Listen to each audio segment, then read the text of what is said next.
உமையே அம்மை காமாட்சி உமையே. நமஸ்காரம். காமாட்சி சங்கரா சேனல் சார்பாக போன எபிசோடில் மகாபரிவாளை பொறுத்தவரை கிராமங்களில் ஏகாந்தமாக இருந்துட்டு சந்திரமௌலீஸ்வரர் பூஜை பண்ணிட்டு அங்கே இருக்கிற சொல்ப ஜனங்களுக்கு உபன்யாசம் பண்ணுறதுல தான் திருப்தி அடைஞ்சுன்னு இருந்தாள். அதில் ஒரு உபன்யாசம் ரொம்பவும் உருக்கத்தோட வேண்டுகோளை வச்சா பக்தர்கள். அதுக்கான பலனை என்ன இருந்ததுங்கிறதையும் நம்ம பார்த்தோம். இப்போ இந்த எபிசோடில் மகாபரிவாளுக்கு பல விஷயங்கள் தெரியும். அற்புதமான சில விஷயங்கள்லாம் நிறைய பேருக்கு நமக்கு தெரியாததெல்லாம் டக்கு டக்குன்னு எடுத்து சொல்லிவிடுவாள்.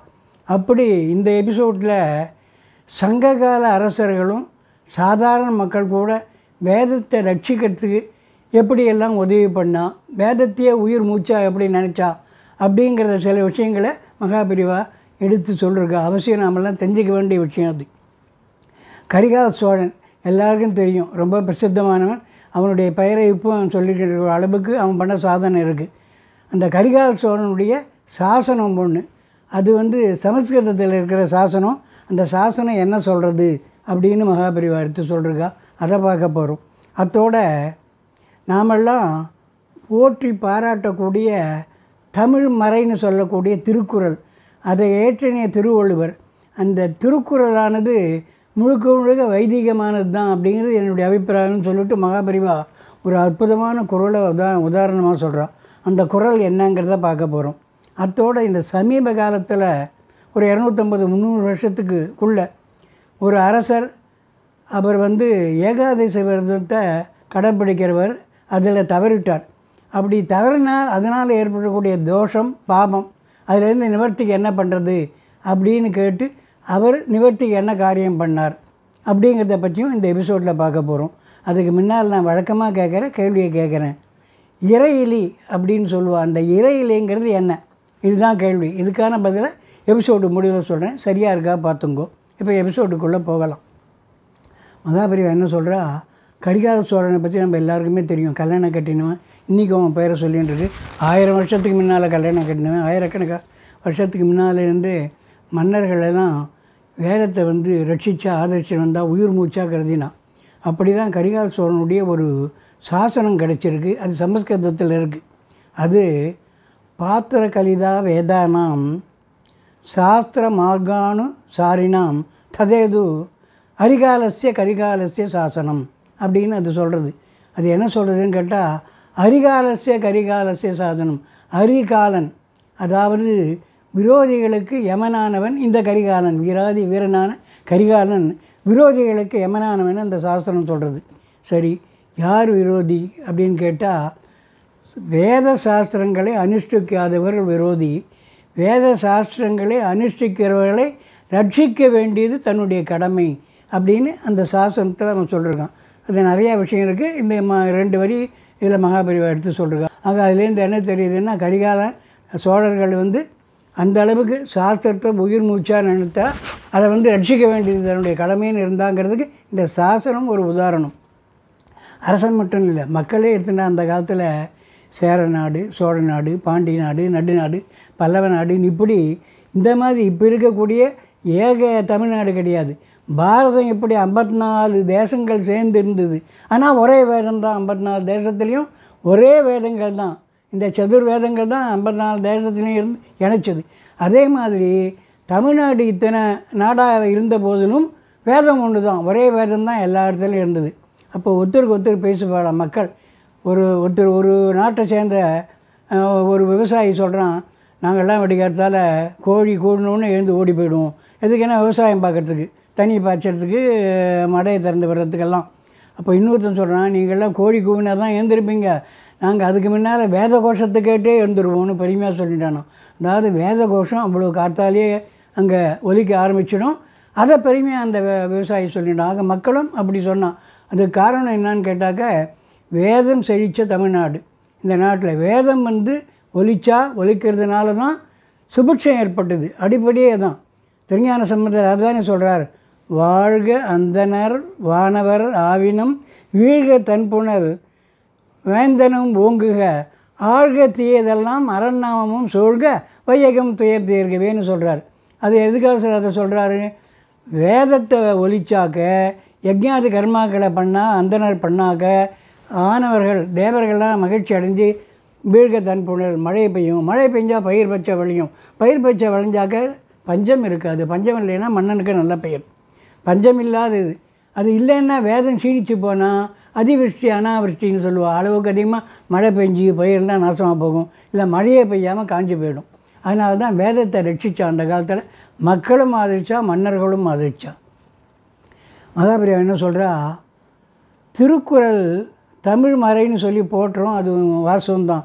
அந்த திருக்குறள் வைதிகமானதுங்கிறது மகாபிரிவா கருத்துன்னு சொல்கிறா. அதுக்கு உதாரணமாக ஒரு குறளை சொல்கிறா.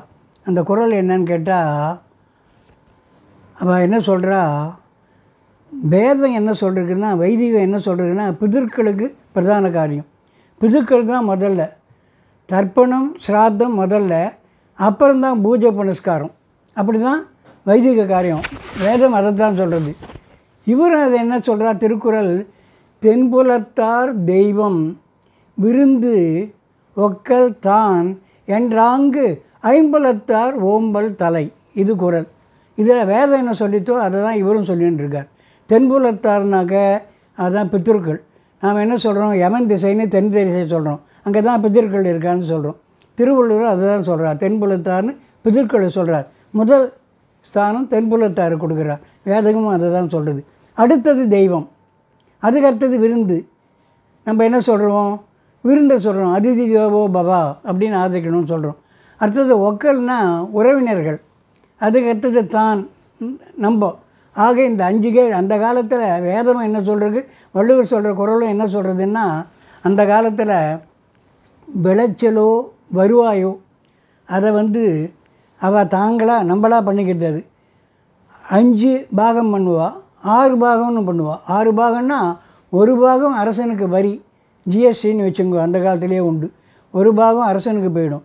மீதி 5 பாகத்தில் ஒரு பாகம் தென்புலத்தார், அது பிதர்களுக்கு சிராத்தம் தர்ப்பணம் பண்ணுறதுக்கு அன்னமாக கொடுக்கறதுக்கு அதை ஒதுக்கி வச்சுடுவா.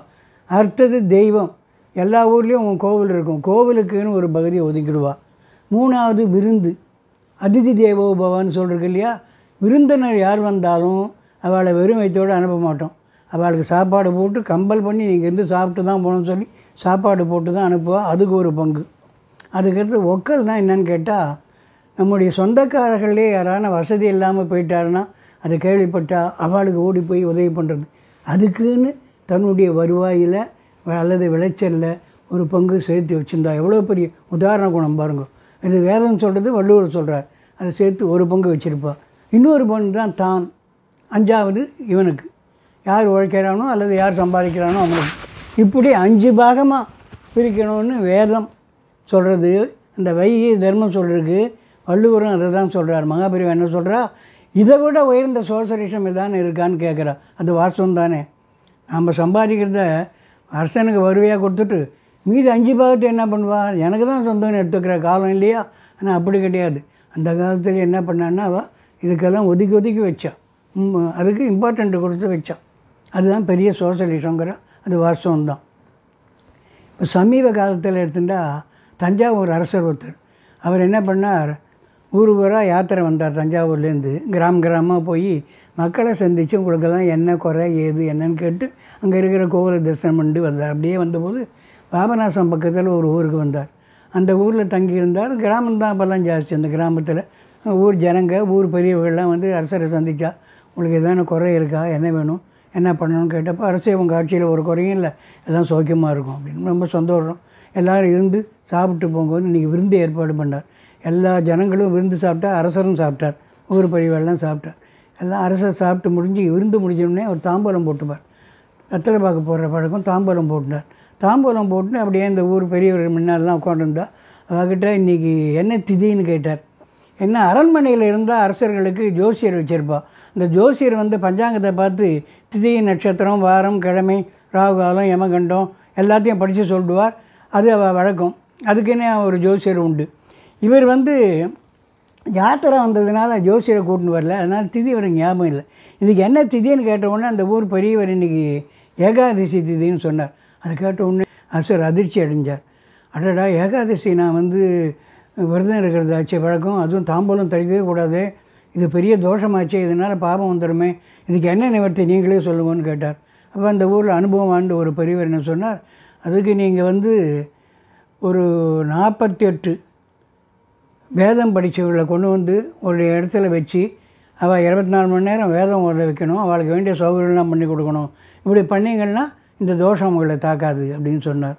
உடனே அவர் என்ன பண்ணார், அதை இந்த ஊர்லேயே பண்ணிவிடுமேன்னு அந்த ஊர்லேயே 48 வீடு கட்டினார். ஒரு சாதாரண ஓட்டு வீடுன்னு வச்சுக்கோ, கட்டி 2 வீட்டுக்கு ஒரு கிணறுன்னு 24 கிணறு வெட்டி வெளியூர் ரொம்ப தொலைவு தூரத்துலேருந்தெல்லாம் வேதம் படித்தவங்களை கொண்டு வந்து அங்கே வச்சு வேதம் ஓத சொல்லிவிட்டு அவங்களுக்கு வேண்டிய நஞ்சை புஞ்சை நிலெல்லாம் கொடுத்து காலம் பூரா நீங்கள் இதை அனுஷ்டிக்கணும்னு சொல்லிவிட்டு அவர் இந்த தோஷத்துலேருந்து நிவர்த்தியை தேடின்ட்டார். அது வந்து ஒரு உத்தமமான தானம், அது பண்ணதுனால உத்தம தானபுரம்னு அந்த ஊருக்கே பேர் இப்பவும் இருக்குது. அந்த ஊர் தான் ஊவை சாமிநாதையர் தமிழ் தாத்தானுடைய ஊர். தமிழ்னு தமிழே உயிரா, தமிழே மூச்சா, தமிழாவே வாழ்ந்த ஊவை சாமிநாதையருடைய ஊர் தான் இந்த உத்தம தானபுரம். ஆக சமீபகால அரசனும் சரி, முற்கால அரசனும் சரி, திருவள்ளுவரும் சரி, வேதத்துக்கான தான் எல்லா விதமான வேத வழியில் அறிவுரை சொல்லியிருக்கா, வேத வழியிலே நடந்திருக்கா. வேதம் வந்து லோகக்ஷேமத்தை கொடுக்கக்கூடியது. அதனால் வேதம் தமிழகத்தை பொறுத்தவரை வேதம் செழித்த தமிழ்நாடு அப்படிங்கிறதுக்கு இதெல்லாம் ஒரு உதாரணம் அப்படிங்கிறதுல எந்த சந்தேகமும் இல்லை. இப்போ நான் ஆரம்பத்தில் கேட்ட கேள்விக்கான பதில் சொல்கிறேன். இறை எலி அப்படின்னா தானமாக கொடுப்பா, அரசரே கொடுக்குறாருன்னு வச்சுக்கோ, ஒரு ஊரை தானமாக கொடுத்தா அதுக்கு வரி கிடையாது. வரி இல்லாத நிலத்துக்கு இறை எலின்னு பேர். இப்போ இந்த வாரம் காஞ்சிபுரம் காமாட்சி கோவில் நடக்கக்கூடிய முக்கிய நிகழ்ச்சிகளை பார்ப்போம். 17ஆம் தேதி வெள்ளிக்கிழமை மாசப்பிரவேசம், அன்னைக்கு தங்கரதம். 18ஆம் தேதி சனிக்கிழமை பூரம், அன்னைக்கு தங்கரதம். 20ஆம் தேதி திங்கக்கிழமை தீபாவளி, அம்பாள் நாள் ராஜவீதி புறப்பாடு. 21ஆம் தேதி அமாவாசை, தங்கரதம். அடுத்த வாரம் வேறு சில முக்கிய நிகழ்ச்சிகளோடு சந்திப்போம். மகாபரிவா பாதாரவந்தங்களே சரணம். ஹரஹர சங்கர, ஜெய ஜெயசங்கர, ஜெய ஜெய காமாட்சி.